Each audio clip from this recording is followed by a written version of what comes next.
एक समय की बात है। गौंतूर नाम के एक गांव में एक पंडित जी रहा करते थे।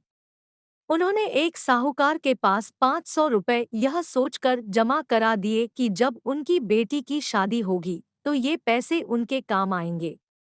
देखते ही देखते समय निकलता गया और बेटी शादी योग्य हो गई। पंडित जी ने अपनी बेटी के लिए योग्य वर देखना शुरू कर दिया। उन्हें अपनी पुत्री के लिए एक लड़का पसंद भी आया, जिसके बाद पंडित जी साहूकार के पास अपने पैसे लेने गए।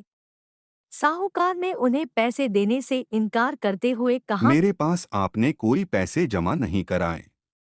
आपके पास क्या सबूत है कि आपने मेरे पास पैसे रखे थे? क्या आपके पास उसका कोई लिखित प्रमाण है? साहूकार की ये बातें सुनकर पंडित जी परेशान हो जाते हैं और वे समझ जाते हैं कि साहूकार ने उनके पैसे हड़प लिए हैं।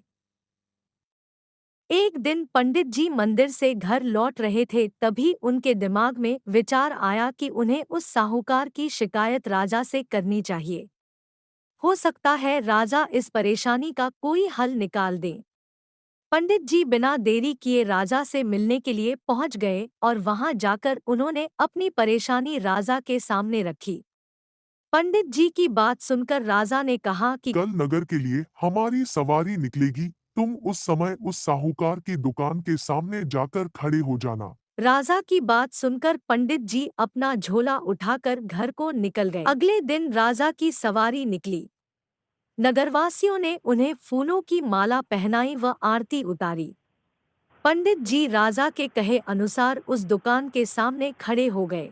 राजा की सवारी साहूकार की दुकान के सामने आई तो राजा ने पंडित जी को देखाकर प्रणाम किया और उनसे कहा कि आप यहाँ क्या कर रहे हैं? आप हमारे गुरु हैं, आप हमारे साथ बग्घी में चलिए।